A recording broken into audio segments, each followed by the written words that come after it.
আসসালামু আলাইকুম।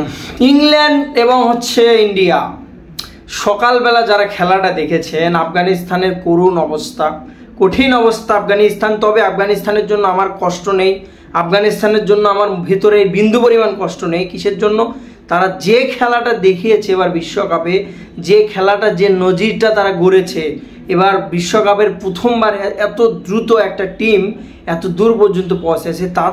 তাদের খেলাটা দেখে মনে হয় তারা দেশের জন্য জানটা দিয়ে দেবে।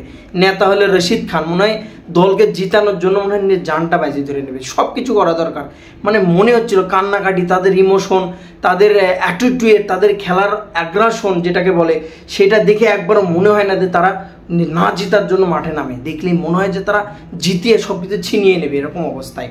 সর্বোপরি সাউথ আফ্রিকার জন্য বিশাল একটা রেকর্ড, এবং প্রথমবার সাউথ আফ্রিকা, এইবার যদি সাউথ আফ্রিকা বিশ্বকাপ না নিতে পারে, কাপ যদি না নিতে পারে, মনে হয় আমার ধারণা মতো, আমি পার্সোনালি মনে করি 30 বছর 50 বছরে সম্ভব না যে সুযোগটা এবার সাউথ আফ্রিকা আছে। সাউথ আফ্রিকার একমাত্র কুইন্টন ডিকক ছাড়া কেউ কিন্তু সে নিজেদের জাত চেনাতে পারেনি। ক্লাসেন কতটা ভয়ঙ্কর, মার্কারাম কতটা ভয়ঙ্কর, তারা কতটা যে ভয়ঙ্কর একটা প্লেয়ার, সব মিলিয়ে নরকি থেকে শুরু করে বলার সাইড, রাবাদাত, সবাই ফিল্ডিং সাইড, সব কিছু মিলে একটা কিন্তু সাউথ আফ্রিকার প্যাকেজ। তো সাউথ আফ্রিকা যদি এইবার কাপ না মারতে পারে, আগামী 30 থেকে 40 বছরে কখনো সম্ভব নয়।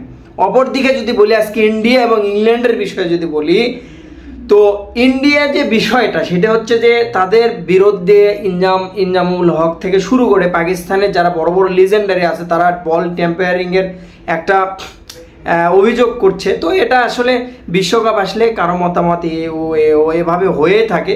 তো আসলে পিচের কন্ডিশনটাই আমেরিকাতে এবং আপনার যে ওয়েস্ট ইন্ডিজের খুবই খারাপ অবস্থা। সেখানে বল এমনিতেই সুইং করে, কখনো সুইং করছে না। নর্মালি ধরেন আপনি পিচ কখন কোন ব্যবহার করছে এটা বলা মুশকিল। সেদিক থেকে আমি মনে করি যে এটা আসলে ভুল। তবে ইন্ডিয়াকে আইসিসি কিছুটা সাপোর্ট করে, এটা কিছুটা হলেও ট্রু, কারণ আমাদের বাংলাদেশের সাথে কিন্তু তার প্রমাণ কিছুটা পেয়েছি। সর্বোপরি আজকে কে যাবে ফাইনালে, ইন্ডিয়া নাকি ইংল্যান্ড? আমি মনে করি যে ইন্ডিয়া যদি ফাইনালে যায়, সো কাপতালি ইন্ডিয়ার। আজকে একমাত্র ইন্ডিয়া এবং ইংল্যান্ডের ফাইনাল, যেখানে ইন্ডিয়া যদি আজকে হেরে যায় তো তারা সরাসরি বাড়িতে।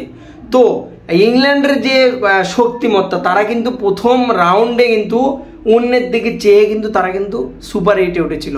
এবার কিন্তু তারা কিন্তু সেমিফাইনালে। সো দেখেন ইংল্যান্ড কিন্তু শেষায় কিন্তু অনেক দূর আগায় গেছে। সো একটা চান্স কিন্তু আছে। খেলার একটা টি-20 প্যাটার্ন আছে, সেটা হচ্ছে যদি ওপেনিং জুটি হোক, মিডল অর্ডার জুটি হোক বা বোলিং সাইড হোক, একটা সাইড যদি জ্বলে ওঠে সেই টিমটা কিন্তু যথেষ্ট ভালো করে, কম্বিনেশনটা যদি ঠিক হয়।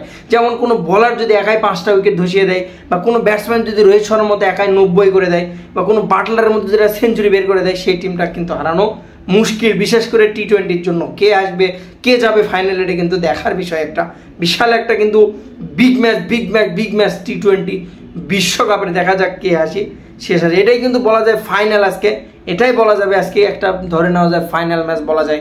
তো দেখা যাক। Best of luck England, best of luck India.